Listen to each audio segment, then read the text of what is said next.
ಸಂಸದ ತೇಜಸ್ವಿ ಸೂರ್ಯ ಸೇರಿದಂತೆ ಕೆಲವು ಬಿಜೆಪಿ ನಾಯಕರು ಮತ್ತು ಹಿಂದೂಪರ ಸಂಘಟನೆಗಳ ಕಾರ್ಯಕರ್ತರ ಹತ್ಯೆಗೆ ಸಂಚು ರೂಪಿಸಿದ್ದ ಪ್ರಮುಖ ಆರೋಪಿಯನ್ನು ಬೆಂಗಳೂರಿನ ಕಲಾಸಿಪಾಳ್ಯಂ ಪೊಲೀಸರು ಬಂಧಿಸಿದ್ದಾರೆ. ಕಳೆದ 2019ರಲ್ಲಿ ಟೌನ್ ಹಾಲ್ ಬಳಿ ಸಿಎಎ ಬೆಂಬಲಿಸಿ ಕಾರ್ಯಕ್ರಮ ನಡೆದಿತ್ತು. ಈ ಕಾರ್ಯಕ್ರಮದಲ್ಲಿ ಸಂಸದ ತೇಜಸ್ವಿ ಸೂರ್ಯ, ಚಕ್ರವರ್ತಿ ಸೂಲಿಬೆಲೆ ಸೇರಿದಂತೆ ಕೆಲವು ನಾಯಕರು ಸಿಎಎ ಪರ ಭಾಷಣ ಮಾಡಿದ್ದರು.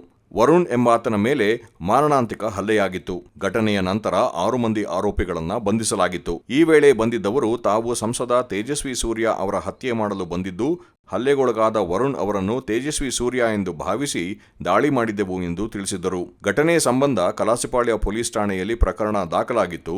ಬಂಧಿತರು ವಿಚಾರಣೆಯ ವೇಳೆ ಬಿಜೆಪಿ ಮತ್ತು ಹಿಂದೂಪರ ಸಂಘಟನೆಗಳ ಕಾರ್ಯಕರ್ತರ ಮೇಲೆ ದಾಳಿ ನಡೆಸಿ ಹತ್ಯೆ ಮಾಡಲು ನಡೆಸಿದ್ದ ಸಂಚಿನ ಸಂಪೂರ್ಣ ವಿವರವನ್ನು ತಿಳಿಸಿದ್ದರು. ಈ ಸಂಚಿನ ಪ್ರಮುಖ ರೂವಾರಿ ಅಜರ್ ಎಂಬಾತನಿಗಾಗಿ ಹುಡುಕಾಟ ನಡೆಸಿದರು. ದಾಳಿಗೆ ಯತ್ನಿಸಿದವರು ಬಂಧಿತರಾಗಿದ್ದ ಸುದ್ದಿ ಹೊರಬೀಳುತ್ತಿದ್ದಂತೆ ನಾಪತ್ತೆಯಾಗಿದ್ದ ಅಜರ್ ಸೌದಿ ಅರೇಬಿಯಾದಲ್ಲಿ ನೆಲೆಸಿದ್ದ ಎನ್ನಲಾಗಿದೆ. ಕಳೆದ 2 ವರ್ಷಗಳ ಹಿಂದೆ ಆತ ಸ್ವದೇಶಕ್ಕೆ ಹಿಂದಿರುಗಿದ್ದು ಕೆಜಿಎಫ್ನಲ್ಲಿ ವಾಸ್ತವ್ಯ ಹೂಡಿದ್ದ.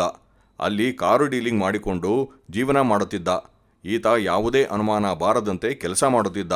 ಈ ವೇಳೆ ಆತ ಶಂಕಿತ ಅಪರಾಧಿ ಒಬ್ಬನಿಗೆ ದೂರವಾಣಿ ಕರೆ ಮಾಡಿದ್ದು, ಆ ಸಂಖ್ಯೆಯ ಜಾಡು ಹಿಡಿದು ಹೊರಟ ಪೊಲೀಸರಿಗೆ ಸಿಕ್ಕಿಬಿದ್ದಿದ್ದಾನೆ.